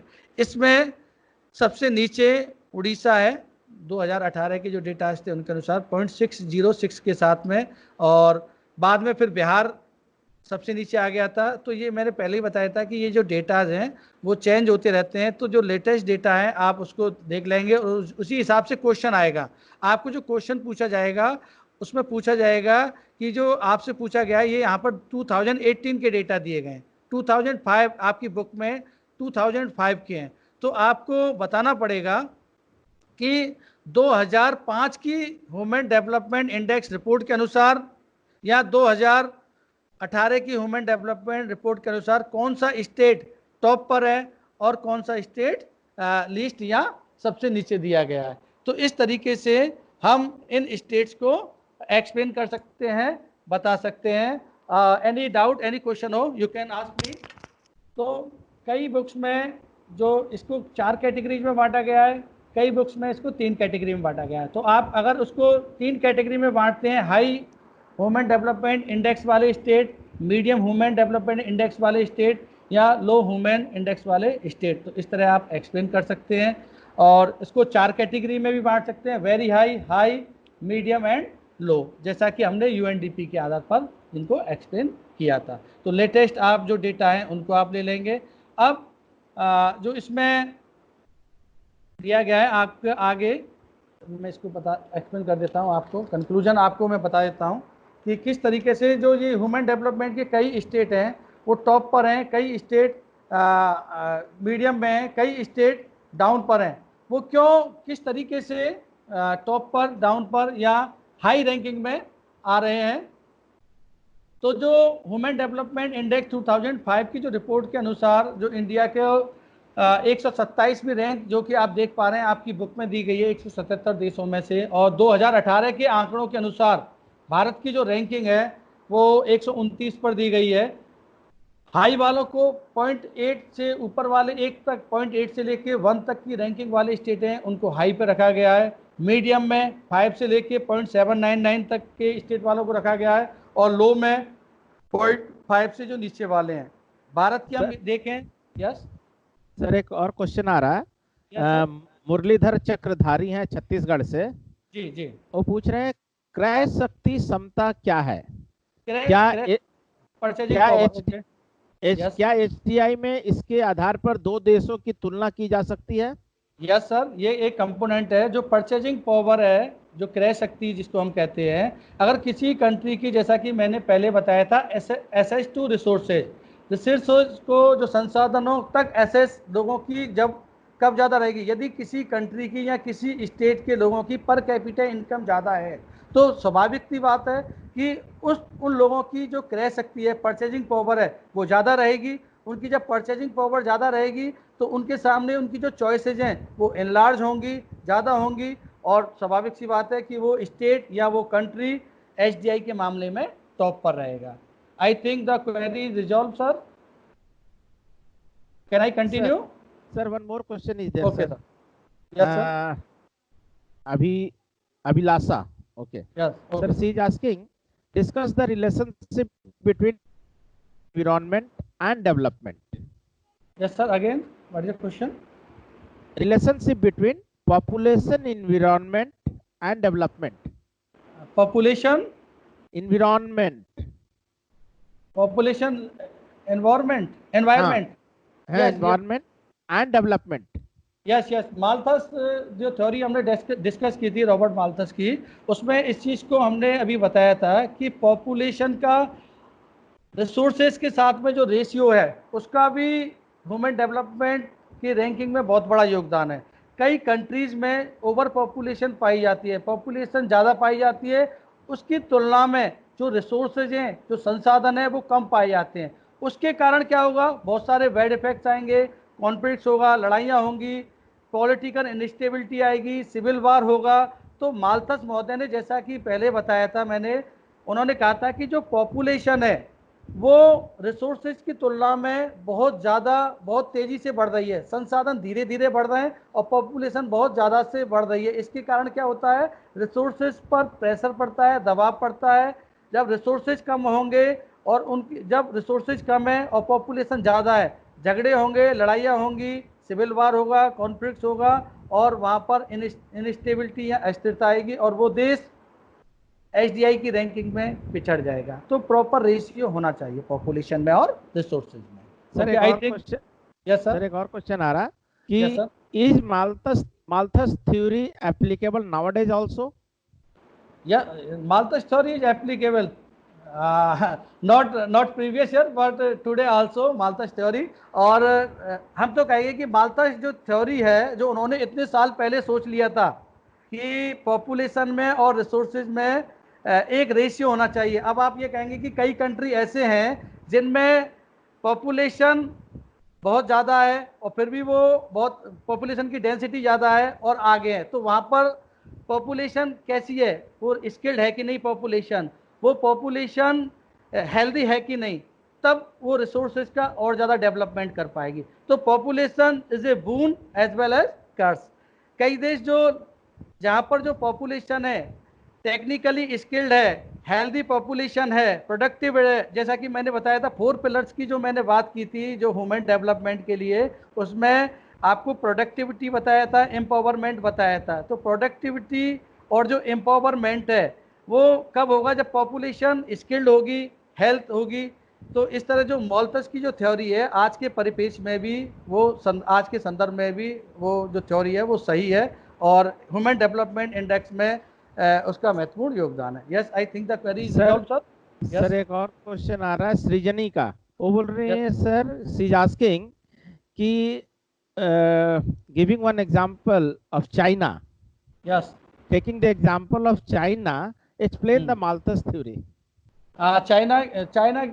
चाइना का कंट्री का जो हमें एक्सप्लेनेशन करना है, इसमें आपको बताया गया था कि जो चीन है वर्ल्ड की पॉपुलेशन की दृष्टि से देखा जाए चाइना टॉप पर है और चाइना में प्रॉब्लम भी आई थी। आपको पता होना चाहिए कि चीन ने क्यों वन चाइल्ड की जो पॉलिसी है, पॉपुलेशन को कंट्रोल करने के जो मेजर्स हैं वो स्ट्रिक्टली चाइना ने क्यों अडॉप्ट किए। वो इसलिए किए क्योंकि चाइना में जो रिसोर्सेज हैं और जो पॉपुलेशन है उनके जो बीच में जो रेशियो है, उनके बीच में जो समानुपात है, वो पॉपुलेशन एक्सप्लोजन के कारण वो रेशियो डिस्टर्ब हो गया और वहाँ इस तरह की पॉपुलेशन और आपके रिसोर्सेज के बीच में जो गैप आया उसके कारण कॉन्फ्लिक्ट बढ़ने पड़े और उन्हें वन चाइल्ड जो पॉलिसी है वो अपनानी पड़ी।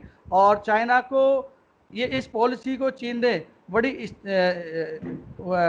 लॉ के साथ में, कानून के साथ में इस पॉलिसी को अपनाया है। हालांकि भारत ने 2 चाइल्ड की पॉलिसी को अपनाया है, लेकिन इतनी ज़्यादा स्ट्रिक्टनेस अभी इंडिया में ने नहीं की है जितना चाइना ने की है। तो माल्थस का जो सिद्धांत है, जो रिसोर्सेज और पॉपुलेशन में जो एक समानुपात होना चाहिए, एक रेशियो होना चाहिए, चाहे वो चाइना हो या इंडिया हो, वो हर जगह पर लागू है। लेकिन जो अंडर पॉपुलेशन के कंट्री हैं, बहुत सारे देश जहाँ पर पॉपुलेशन कम है, तो वहाँ पर हमें पॉपुलेशन बढ़ानी पड़ेगी, तभी उन देशों के जो रिसोर्सेज हैं उनका वो विकास कर पाएंगे। यही कारण है कि बहुत सारे देशों ने अपने देश के विकास के लिए दुनिया के देश के लोगों को अपने यहाँ आमंत्रित किया, इनवाइट किया डेवलपमेंट के लिए। I think the query is resolve sir. Now Yes, sir. Yes, sir. Yes sir, the following are the reason to keep India at the bottom of human development. तो ये कहते हैं कि इंडिया में अभी जो क्वेश्चन आया था, क्यों डेवलपमेंट की दृष्टि से वो बॉटम पर है, क्या वहाँ प्रॉब्लम नहीं है भारत में कि वो इंडिया अभी 129 में नंबर पर है, हम क्यों 100 से ऊपर या श्रीलंका की तरह ऊपर नहीं जा पा रहे हैं। तो मैंने आपको बताया था कि इंडिया की जो प्रॉब्लम है, सबसे बड़ी problem rapid increase in population. Bharat में जो पॉपुलेशन है वो बहुत तेजी से बढ़ रही है, ये एक समस्या है। सेकंड, हम कह सकते हैं large number of adult illiterate, कि भारत में जो रेशियो है ड्रॉप आउट का वो बहुत ज़्यादा है। लोग बच्चे स्कूलों में एडमिशन भी ले लेते हैं, लेकिन वो स्कूलों को बीच में छोड़ देते हैं, तो एडल्ट इलिटरेसी भी ज़्यादा है। ग्रॉस एनरोलमेंट रेशियो कम है, हाई ड्रॉप आउट रेट है। Uneducate government expenditure on education and health, अभी भी हमारे देश में हेल्थ पर और एजुकेशन पर जो एक्सपेंडिचर है वो पर्याप्त नहीं है। बहुत सारे जो चिल्ड्रन है वो अंडरवेट होते हैं, उनको पर्याप्त जो न्यूट्रिशन जो फूड है वो नहीं मिल पा रहा है। वैक्सीनेशन हालांकि अब शुरुआत हो गया है, मेडिसिन की फैसिलिटीज हो गई हैं, प्रॉपर वैक्सीनेशन अब शुरू कर दिया है, लेकिन ये सारी चीज़ों के कारण इंडिया की जो रैंकिंग है वो ह्यूमन डेवलपमेंट के कारण वो मीडियम लेवल पर है, हम हाई लेवल पर नहीं जा पा रहे हैं। और ह्यूमन डेवलपमेंट की जो रैंकिंग की जा रही है, चाहे वो वर्ल्ड लेवल पर की जा रही हो, चाहे हम अपने देश में कर रहे हैं, इसके बहुत सारे पर्पज होते हैं। सबसे पहला पर्पज ये होता है कि हम किस तरह से ह्यूमन की कंडीशन को इम्प्रूव कर सकें, to improve the human condition and to enlarge people choice, इस कारण रैंकिंग की जाती है। हम हायर प्रोडक्टिविटी किस तरीके से बढ़ा सकते हैं, लोगों को किस तरह से प्रोडक्टिव कर सकते हैं, जैसा कि हमने 4 पिलर्स ऑफ ह्यूमन डेवलपमेंट पढ़े थे, उनकी हेल्थ, एजुकेशन, स्किल्स, उन पर ध्यान दें। To help in reducing the rate of growth population, अभी माल्थस की थ्योरी आई थी या पॉपुलेशन की ग्रोथ की जो बात आई थी, उसमें किस तरह से यदि पॉपुलेशन की ग्रोथ ज़्यादा हो रही है, पॉपुलेशन एक्सप्लोजन ज़्यादा है, तो हमें उसको रिड्यूस करना है, पॉपुलेशन की ग्रोथ को कम करना है। फ्रेंडली टू फिजिकल एनवायरनमेंट, हमें एनवायरनमेंट के साथ फिजिकली जो हमारा जो चारों तरफ का जो वातावरण है उसके साथ में हमें फ्रेंडली बिहेव करना है। इसका मतलब यही है कि हमें जो पॉल्यूशन जो ज़्यादा बढ़ रहा है उसको रोकना है और इको फ्रेंडली बनना है। इम्प्रूविंग लिविंग कंडीशन, लोगों की जो लिविंग कंडीशन है उसको इम्प्रूव करना है। पॉलिटिकल स्टेबिलिटी, जो राजनीतिक स्थिरता है उसको बढ़ाना है। तो इन सभी चीज़ों की हमें ज़रूरत पड़ती है, और हम कब कर पाएंगे इनको, ह्यूमन डेवलपमेंट इंडेक्स के आधार पर कि किस राज्य की ह्यूमन डेवलपमेंट इंडेक्स लो है, कौन से स्टेट ऐसे हैं जो मीडियम रैंक पे आते हैं, कौन से स्टेट ऐसे हैं जो कि लोअर कैटेगरी पर आते हैं। और भारत ने, मैं यहाँ पर आप सब इस मंच के माध्यम से इसको शेयर करना चाहूँगा कि 1951 से लेके आज तक काफ़ी प्रोग्रेस की है, चाहे वो लाइफ एक्सपेक्टेंसी की बात हो, चाहे वो ग्रोथ रेशियो आपका एनरोलमेंट इस विद्यालयों में रहा हो, या पर कैपिटा इनकम की बात हो, इन सभी चीज़ों में जो इंडिया है उसने काफ़ी वृद्धि की है। पर कैपिटा इनकम भी बढ़ी है, हमारा ग्रॉस एनरोलमेंट जो रेशियो है वो भी काफ़ी बढ़ा है। हमारे यहाँ मेडिकल फैसिलिटीज़ पर प्रॉपर ध्यान दिया जा रहा है, हॉस्पिटल जगह जगह पर हॉस्पिटल खोले जा रहे हैं, स्कूल खोले जा रहे हैं, और जो लगातार जो हमारी सरकारें हैं वो पब्लिक वेलफेयर पर अपने एक्सपेंडिचर को बढ़ा रही हैं। आपने इनकम टैक्स में देखा होगा, एजुकेशन सेस, हेल्थ सेस, ये सारी चीज़ें लगाई जा रही हैं, और लोगों को भी इन चीज़ों पर खर्च करने में कोई परहेज नहीं है। यदि कोई भी सरकार, कोई भी कंट्री, हम देखते हैं कि DPSP जो हमारे संविधान का एक मुख्य भाग है, directive principle of state policy, उसमें कहा गया है कि जो सरकारें हैं अपने संसाधनों के हिसाब से लोगों के वेलफेयर पर ज़्यादा से ज़्यादा ध्यान देंगी, ज़्यादा से ज़्यादा खर्च करेंगी, ताकि उस देश में या उस राज्य में या उस डिस्ट्रिक्ट में रहने वाले लोगों की जो ह्यूमन डेवलपमेंट है इंडेक्स है वो ऊपर जा सके और इस रैंकिंग में हम आगे जा सकें। Any doubt, sir? Any query? That's all, sir. Thank you. Thank you, sir. Thank you, Dhanarj. Okay. Bye.